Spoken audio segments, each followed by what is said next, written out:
begin with a video. We'd like you to remain muted until after the showing of the video, and when you are invited to unmute during the memorial portion of today's program. So thank you.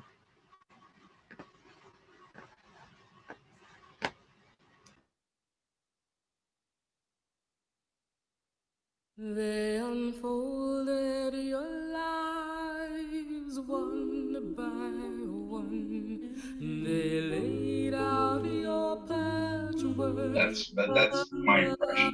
Just like that's probably the second time you say it, but I feel like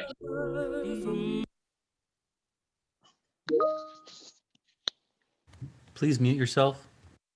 Miles around to witness your quilt spread on the ground, and then they call out your name. Oh yes, they called out your names. Oh, and you live forever. You know that I'll be loving you just like a patchwork quilt.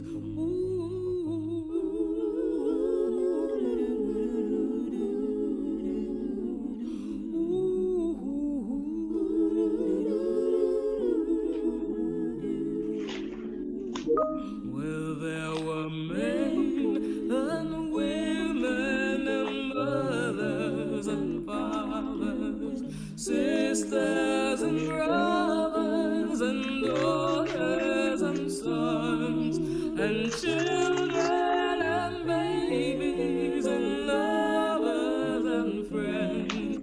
They all lay before me, sewn into one, and then they call out your name.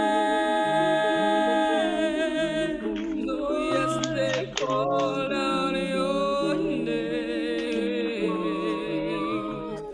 Oh, and you live forever.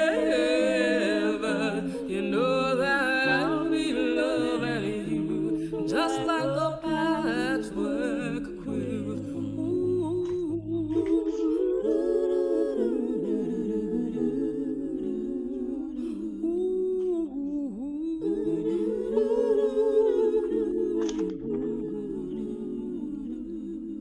Oh, your lives had meaning and your lives had joy.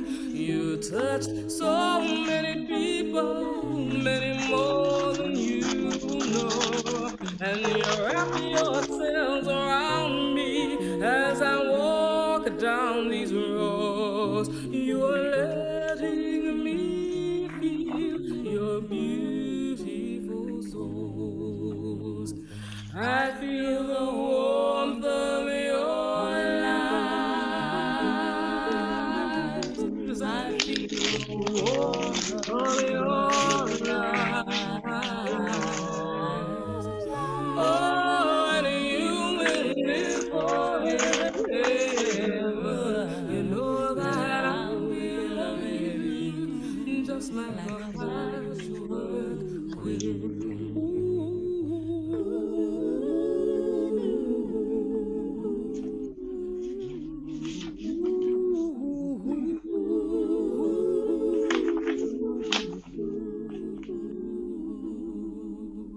My heart spills over, flowing with tears.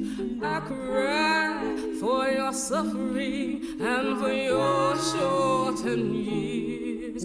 And I'll take you with me as I walk away, remembering you who have died with AIDS. Yes, I remember your names. Yes, I remember your names.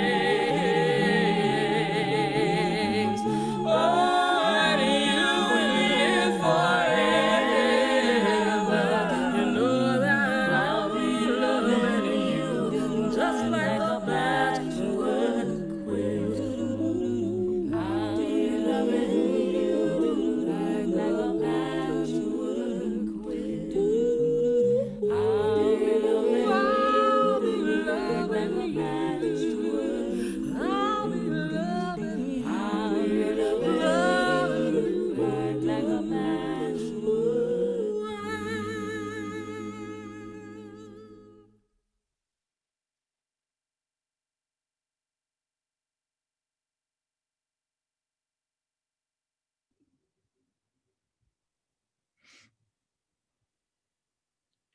Good afternoon.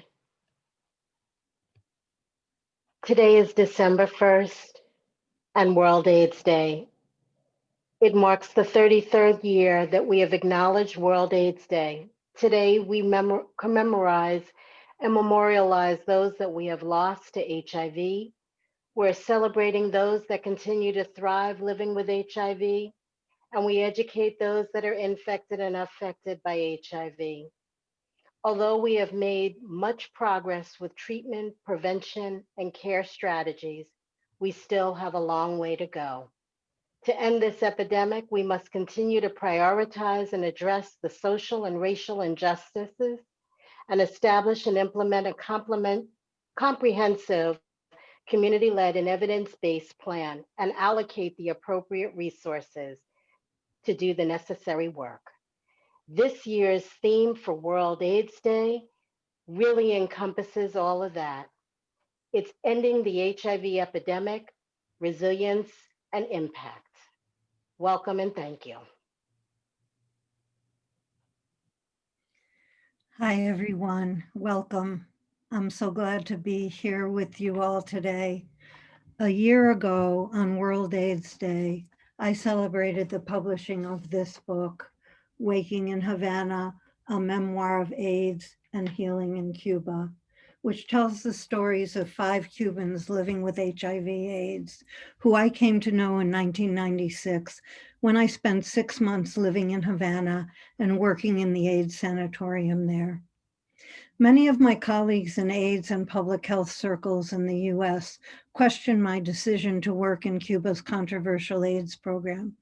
At the time, Cuba faced widespread global condemnation for its policy of requiring people diagnosed with HIV to live in residential sanatoriums.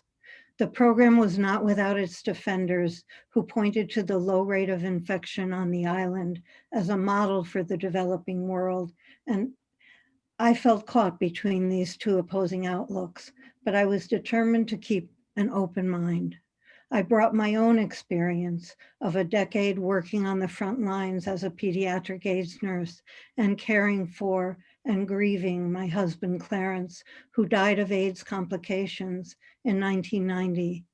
But I determined that I would be a sponge, soaking up the Cuban experience and trying to understand it in its own context. By the end of the 6 months, I had 4 or 5 notebooks crammed with observations and a shoebox full of tapes of recorded conversations and interviews. The moving images of the quilt that we just watched represent an enduring tribute to the power of shared stories. The simple act of sharing a photograph of quilt panels that we had made for my husband Clarence with my new friends in Cuba gave birth to Proyecto Memorias, the Cuban AIDS quilt that still plays a key role in prevention education on the island. Waking in Havana was also born from that experience, from a desire to share the stories that were entrusted to me by the Cubans I came to know at the sanatorium. At first, I intended to transcribe the interviews I had done with them and write them up exactly as they'd been told to me. But gradually, as I sat at my kitchen table, pressed play, and listened to the voices of Hermes, Caridad, Alejandro, Roberto, and Tanya, I realized that it was my story too, filtered and shaped by my own unique experience as a survivor of the epidemic in a far different place. Since my first trip to Cuba in 1972, I have visited the island dozens of times. Now in 2020, I'm still connected to the people I met at Los Cocos, the AIDS sanatorium. We continue to share the memory of friends lost, the difficulties of finding effective prevention strategies, and the ongoing discovery of common experience. I think we're used to measuring epidemics in large numbers, thousands or hundreds of thousands infected, ill, and dying. The full measure of the global AIDS epidemic has not yet been taken, and the toll of those infected and affected is already in the millions. And now we watch on the nightly news in horror and heartbreak as the numbers claimed by the newest global pandemic rise. But the story of AIDS, like the story of COVID, is also recorded in each individual life that has been changed forever by a microscopic virus. Those stories, each and every one of them, have power, and they need and deserve to be shared. Thank you.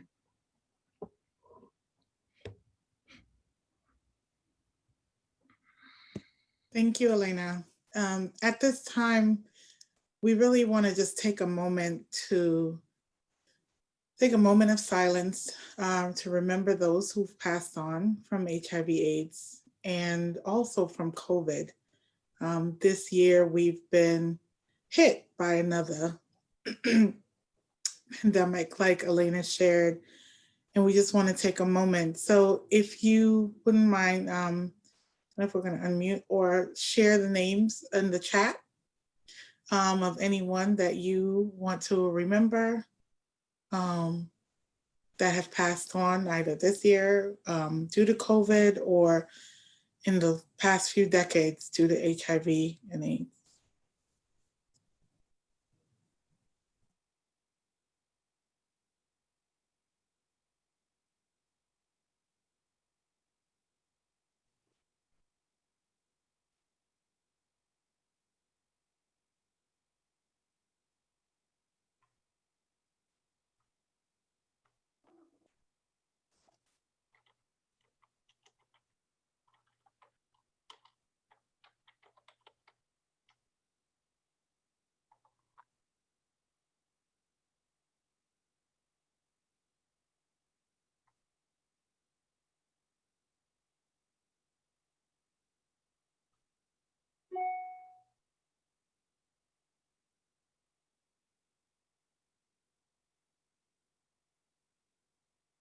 Thank you all so much. You can keep sharing. I'm going to now turn it over back to Lynn.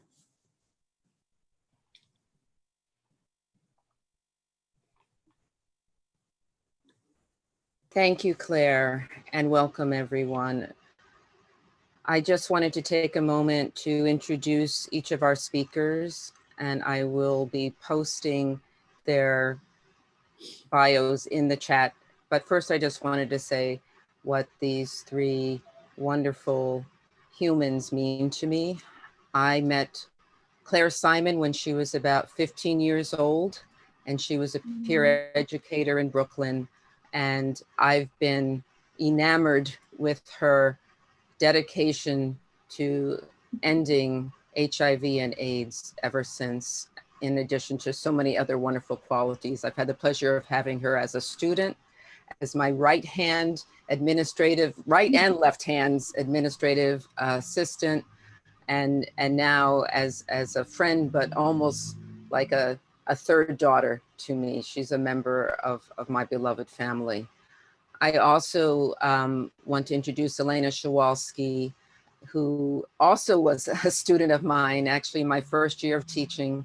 And I learned as much from both of them about community health, about what we might do in response to HIV and AIDS. And they both, again, have taught me as much as I could ever hope to teach them. And my dear colleague, Deborah Levine, who our paths have crossed many times doing work on behalf of women, on behalf of those who are living with HIV and AIDS. And it's wonderful that I now claim her as an immediate colleague at the CUNY Graduate School of Public Health and Health Policy as the director of our Harlem Health Initiative. So again, I'm going to post their detailed bios in the chat, but what we'd like to do now is to open up a briefer conversation than we planned with the time we have remaining in several parts. And the first one, I'm going to open up for each of them to share their thoughts on essentially framing and comparing the two pandemics of HIV and AIDS and now COVID-19 from their rich histories and perspectives. So we will begin with Elena, and she will be followed by Claire and Deborah in turn. Yeah, I think about this a lot, as I'm sure many of us do. One of the things that struck me right away when the COVID pandemic hit New York in such a horrific way was, as a nurse, was the difference in the way that nurses and other healthcare workers were being regarded during this moment. And I was very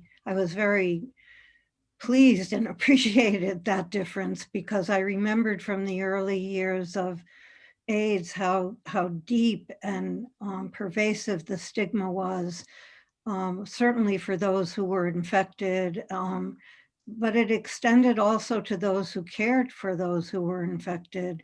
There was a fear of contagion that was way out of proportion to, to what was real. And it was hard for me, people usually had difficulty. They weren't that comfortable speaking to me about the work I did in that moment. And then there we were banging on pots and pans, at 7 p.m. every night for months, and, recognizing the work that has been done by the health workers in this moment. So that was one thing that I noticed right away. And the fact that, HIV affected people who were already so marginalized by our society and so considered so expendable, that it was easy just to ignore all the things that it exposed in our society, because it exposed a lot.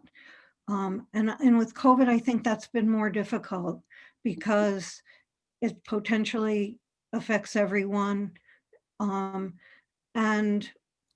the fact that it arose at the same time as a social justice uprising, I think has made it harder to just ignore all the inequities that it's exposed. So I'll stop there. Thanks, Elena.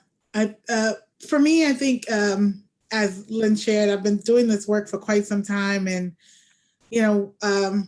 the time when we first learned about COVID, I think the issue around stigma did come up for many individuals, not necessarily wanting to share that they had COVID, understanding that it was an infectious illness.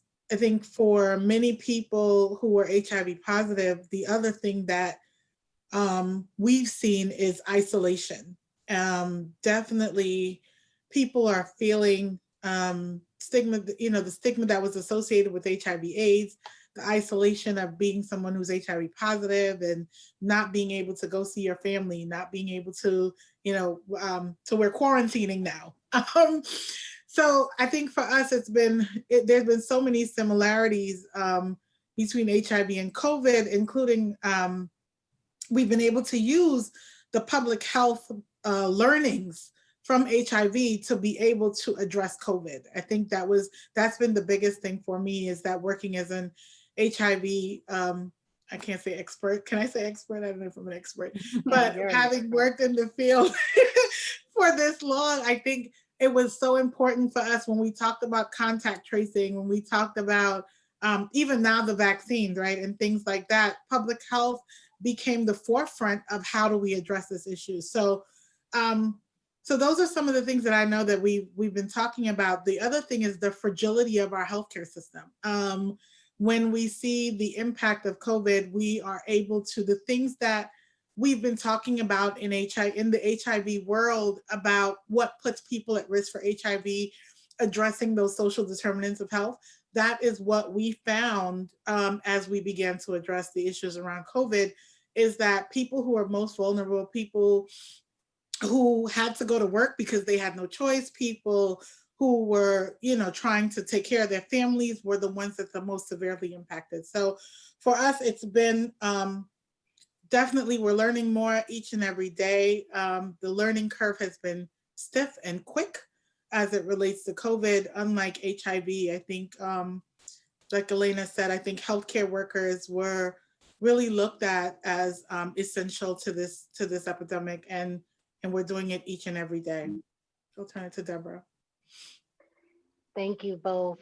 I think, by trade, I'm a clinical psychiatric social worker. So for me, I think the thing that became so glaring was the mental health issues. You mentioned the lack of isolation, the level of anxiety, the level of depression. And it was very interesting that my colleagues who are positive were able to really help folks who had been isolated, who had not really understood in the past what that isolation meant, and to share strategies for combating. I think also the thing that stuck out for me, having friends and family who are first responders, and how the impact of the early days of the HIV epidemic, and working those hours and watching and losing loved ones, and folks not being able to be with their loved ones in their final hours, and how they transition. There were so many similarities to an early day of the work that we did. And so I think, as Claire mentioned, there are some lessons learned, but we also know that we have a lot more work to do.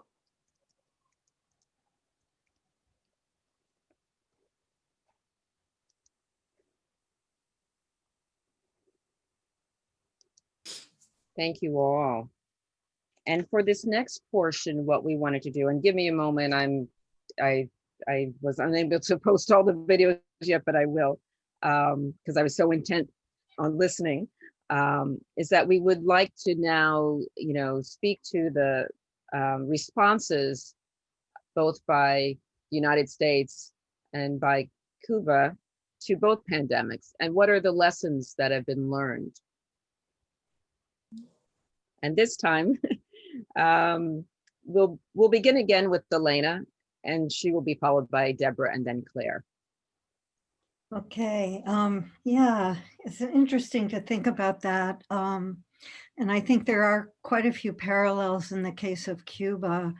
As I mentioned when I spoke earlier, Cuba did have a policy of isolating people who were HIV positive for the first couple of years, 1985, 1986, in residential sanatoriums. Cuba also had developed a national AIDS program before a single case had been diagnosed on the island. Cuba has a universal health care and a integrated healthcare system, which means that clinical care and public health are not separated, they're integrated, so that primary care doctors also serve as public health detectives and assessors in their communities and are very based in their communities. So, this policy definitely not, it had flaws and challenges for sure, but it did result in Cuba containing the epidemic. And they have maintained that till this day, so that they have the lowest prevalence rate in Latin America and one of the lowest in the world. And they were the first country in 2015 to be certified by the World Health Organization as having eliminated maternal infant transmission of HIV and AIDS. And that's just due to the healthcare system working the way it should, not any magic pills or tremendous resources. So with COVID, again, before there was a single case identified in Cuba, they had mobilized 28,000 medical students to go door to door on the island to assess people's health, to assess their needs, to educate them about this new virus. And then they started a policy again where if you were COVID positive, you were hospitalized. Everyone in the beginning who was COVID positive was hospitalized. Why? Because they didn't really know about the course of this disease and how it would affect people and how, and anyone, and then you were quarantined, but you weren't self-quarantining at home where you could go out and party with your friends. You were quarantining in a tourist hotel, which was empty because there were no tourists. So, you know, now they've shifted that because they really tamped the epidemic down. And now you can quarantine at home and they don't hospitalize everybody, but that was the immediate response. And I just want to say, I don't want to take too much time here, but I do want to throw in some numbers because so as of yesterday in Cuba, there were 8,284 had been from the beginning cases of COVID, of which 7,631 had recovered and 135 deaths on an island of 11 million people that is super resource challenged in this moment. So I just wanted to throw that in. It's a very different approach, obviously, than we're seeing here. Pass it. To say the least. I think being on the front lines has been very interesting. I think in particular in Harlem, when we began to hear about people getting sick, the first thing that we thought was, if other people are sneezing, we'll be dying. And that had a lot to do with understanding that our community health care system is extremely fragile. And when others across the city and the state were receiving testing sites, places like Harlem still struggled to just get the basic essential information. And so when you looked at things like in public housing, where we didn't set up any sort of system of translating what was happening or access to care, immediately working with community-based organizations, we understood that it revealed widespread gender and racial inequities in our social, political, and economic health systems. And our community-based organizations did what they had to do, which was shift from an in-person service model to a virtual service model. It was about setting up and understanding that even with things like telehealth, that there may be a lack of privacy in a home, but that reaching out became critical. Even when we struggle with things like lack of technology or access to Wi-Fi, it was no surprise that the community members, the community-based organizations, figured out ways to get to our most shut in. So even though our government may not have responded to us and responded for us in the way we needed, community stepped up by doing food pantries and soup kitchens and reaching out to our most vulnerable. And if I had to say anything, that made me feel even more committed to the work, and watching how public health organizations were able to and continue to be there for our most vulnerable in our community. Thanks, Deborah, for providing that framework.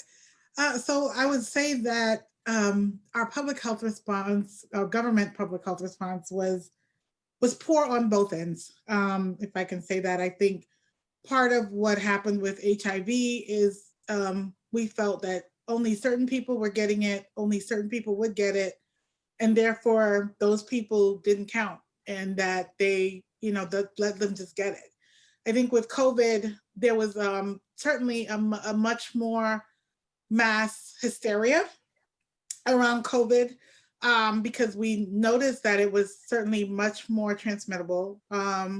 However, our healthcare system and our school systems, we weren't prepared for what was to come. I think there was also a denial from our government on both fronts about that this was happening, even if there was data to show that it was happening. So in that way, I think for definitely for COVID, we did have much more of a coordinated response, like Deborah said, from a community perspective, and people sort of figuring it out. There was, I think, our communication channels was also very different, right? Like in 1985, we didn't have Twitter, Facebook, Instagram. We didn't have, Right. I mean, some people had, computers. And so the communication response was much more, much quicker for COVID, because we're in a different technology age, right? So even transitioning from a in-office system to a at-home, working from home systems. I mean, I remember the day my office was closed and we had a number of people in the building where I worked had tested positive for COVID, and we were given an immediate shutdown. Everybody was told, grab your things, take what you need, and go home. And even in going home that day, I was on the train thinking, was I exposed? Am I going home to expose my family? Like, all the anxiety about, because we didn't know what was happening. We didn't know, and we didn't really prepare others. So I think the lessons that we learned from HIV was certainly, I mean, many of our HIV experts were the ones that the government went to, or different governments have gone to be able to provide a pandemic response. And for that, I would say we definitely took the lessons learned. I think about when even New York City and Mayor Koch refused to even acknowledge HIV for many years, and also Ronald Reagan refused it for many, many years. And although we have a president who is still acknowledging that this is not happening, we do have many, many more people who are able to share that it is happening. Here's the response, and provide that that public health response. I think the other piece is the response of our hospitals. I think our hospitals became overwhelmed so quickly with COVID. I know my husband contracted COVID, and eventually, and ultimately he had a stroke, and the stroke wasn't dealt with as much as the COVID needed to be, so how do you even triage, right, people's medical issues during that time? So I think we've learned our lessons. We've had some lessons learned, but we've also have a lot more to learn. Absolutely. Thank you for sharing that, Claire. I mean, I think the other thing to that also is that the things that we learned from HIV was that our community health workers were able to task shift because they had already learned how to communicate and educate in our community. And so being able to take those lessons and watch how, as information was coming in, we were able to use language and have people in the community that had been familiar with HIV and had been educating for years, who now were able to not only talk about prevention around HIV and STIs, but also to talk about prevention and testing for COVID. And these are our trusted resources and our treasures in our community. Absolutely. Thank you all. And I'm going to ask Elena if she wouldn't mind now to just perhaps share an excerpt from her book, or maybe summarize, whichever. Yeah, I'm just wondering how much time we have, because I think we're going to take it we'll leave time for questions if people are willing to stay on. So because I was going to suggest that since we have everybody's emails, I would be happy to email you the excerpt that I was going to read, in the interest of hearing other voices, and having a fuller discussion. And then I can send you information about how to get the book. And okay. But I think that would be, I'd really like to have. Okay, that's fine. So Yeah. Let's open it up, but I would like each of you to just share your closing thoughts in terms of what you think is needed most in this moment, and what is your hope for the future in regard to HIV and AIDS on this World AIDS Day 2020, and as we are facing and grappling with COVID-19. And we'll again go in order. Elena, Claire, and then Deborah. Yeah, well, I'm going to sort of piggyback on something that Deborah opened up around the whole issue of communities kind of stepping up to take care of each other in this COVID epidemic, and remind us that that happened very, very much in the HIV, in the early years of HIV and AIDS as well. You know, often, you know, people were rejected by their families of origin and formed new families with, you know, other community members, organizations like ACT UP and the Treatment Action Group, and, you know, who pushed the scientists and pushed the researchers, and the kind of both community care and activism that happened in the early years of the AIDS epidemic, I think we've learned from. And I just joined a mutual aid group in my neighborhood in South Brooklyn that has 450 volunteers. And they branched out from providing food for food boxes for families who are really suffering that way, to, like, yesterday they started a music therapy program because a music therapist joined the group and she wanted to do something useful. So it's just, I think some of these structures that we're building now, even though we need to still hold the government responsible and accountable for providing resources, I think these structures are building communities and building a movement that I think will endure. I hope, my hope is that it will endure after the pandemic is no longer the urgent threat that it is right now. And it will help us really build the kind of strong and resilient communities that can create more deep and widespread change in our society. So that's my hope. I would say that the one thing I have to acknowledge is that we've all experienced levels of trauma in the last year. And I think it's so important to take care of each other and ourselves in the same vein that Elena talked about. Find something that brings you joy, find something that brings you hope, find something that brings you, as we continue to be patient through this process. I think the process is not over. We're not sure when this will be over, but it's important to, like Elena said, maintain that sense of community, but also take care of you. I mean, whatever that is, a walk, a drive, you know, a bath, cooking, I bake, you know, like, because I think we need that balance in order to be able to make it through day to day. The other piece I would say is the social justice uprisings that's happened this year continues to show us how much work we have to do as a country, and to stay committed to that in our storytelling, in our relationships, and in how we vote, because I think all of those things are going to impact what the next 10 years or the next 100 years in this country is going to look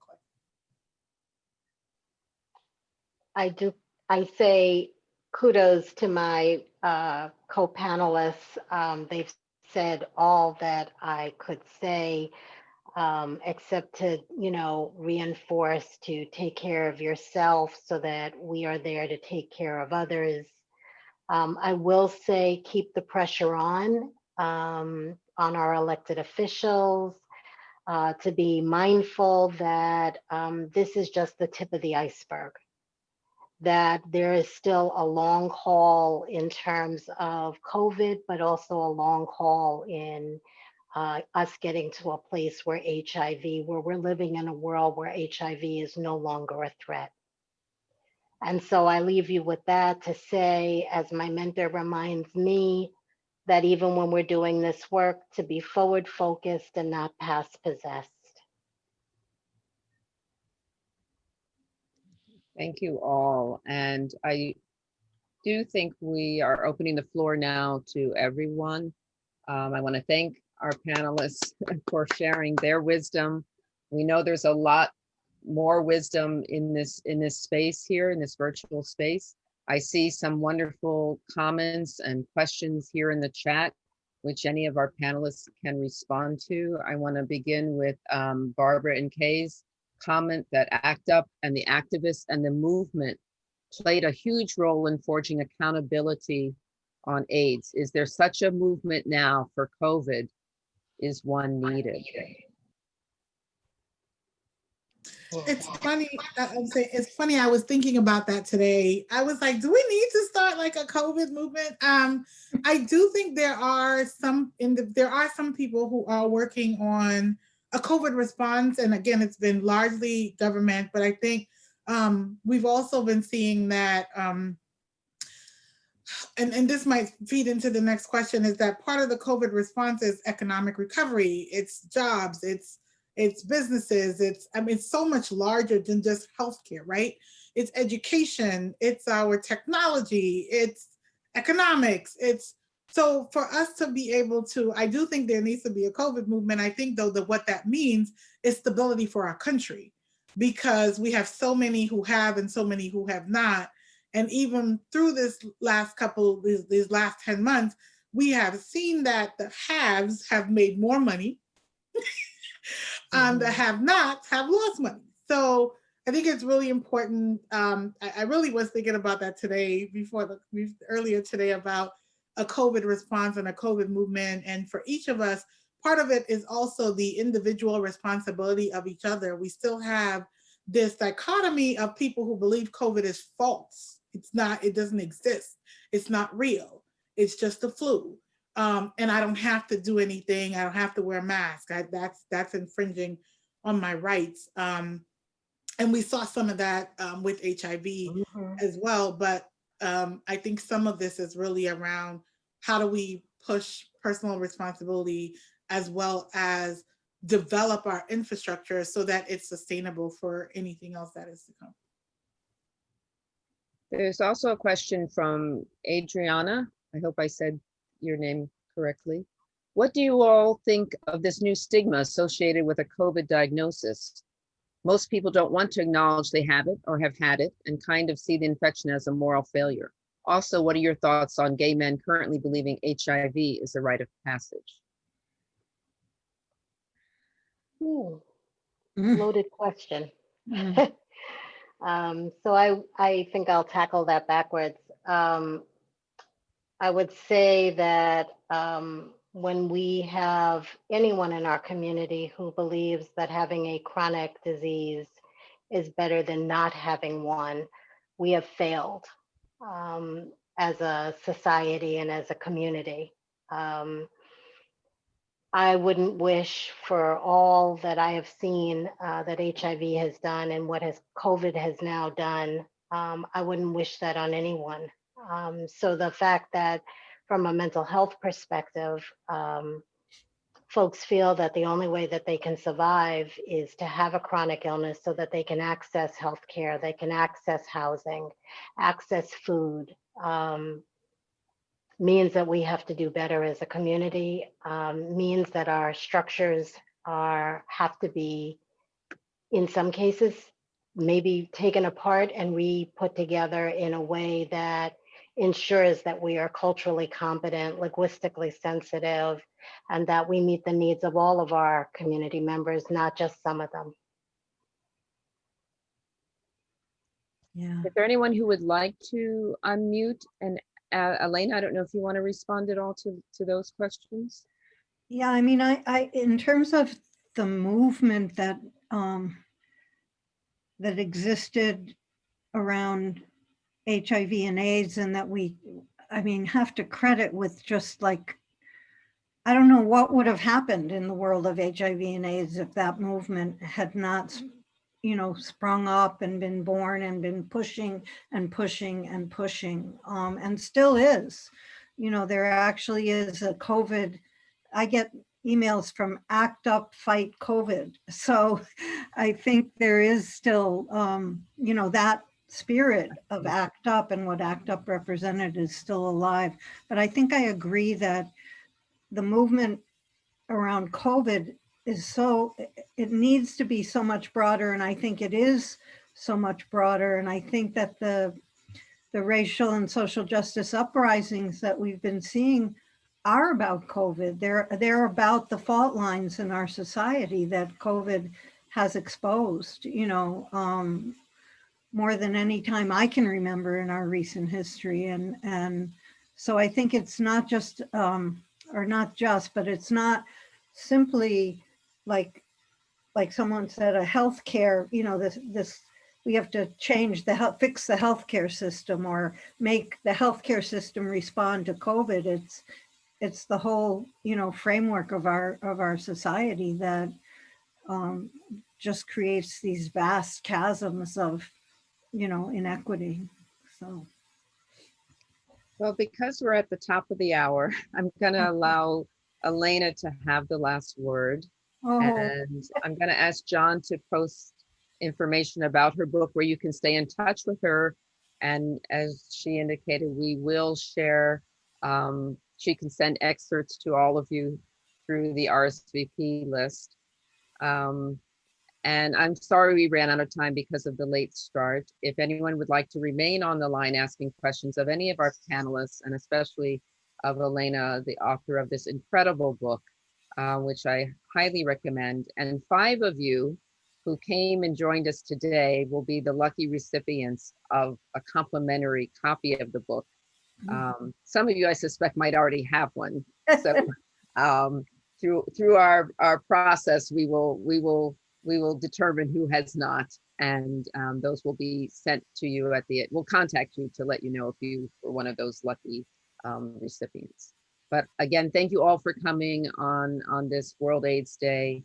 I appreciate all of you for taking the time to join us. And Elena, again, if you want to have any last comments, or if anyone at all wants to unmute and stay with us for at least 10 minutes more, just because of the late start.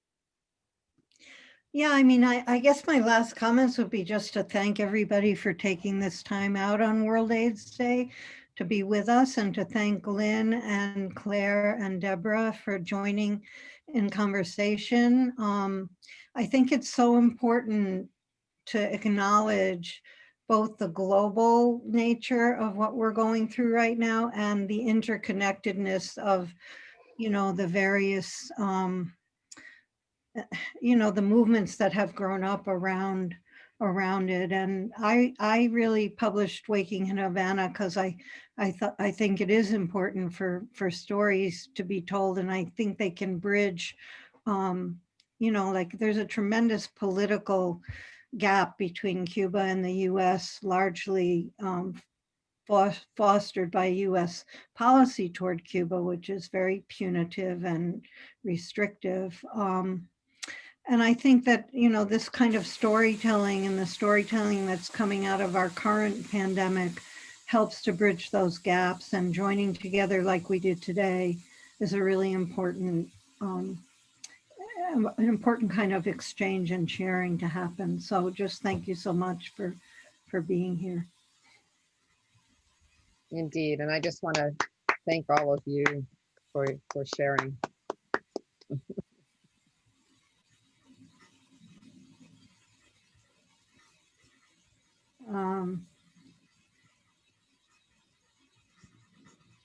So I'm happy to stay if anybody wants to stay.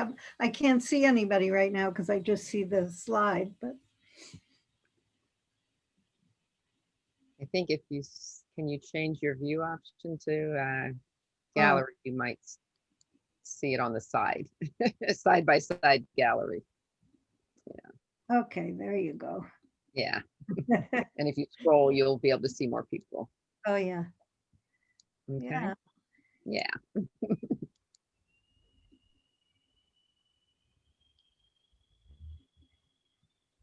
Well, if there are no more questions or comments, reflections, again, thank you all for coming, and stay well, be safe. You too, and thank you, Dr. Roberts, for all that you do for us also. Yeah. We Definitely. appreciate it. Thank My you, Lynn, pleasure. for helping pull this together, for Yeah. pulling this And together. I want to thank our technician who really helped Oh, us yes, salvage John. this, Yay, John, the technician. in the background. Thank Thank you, you. John. Have a good night, everyone. Yeah, Thank you. Stay well and remember to get tested and stay safe. So, Absolutely. absolutely. Thank you. thank you.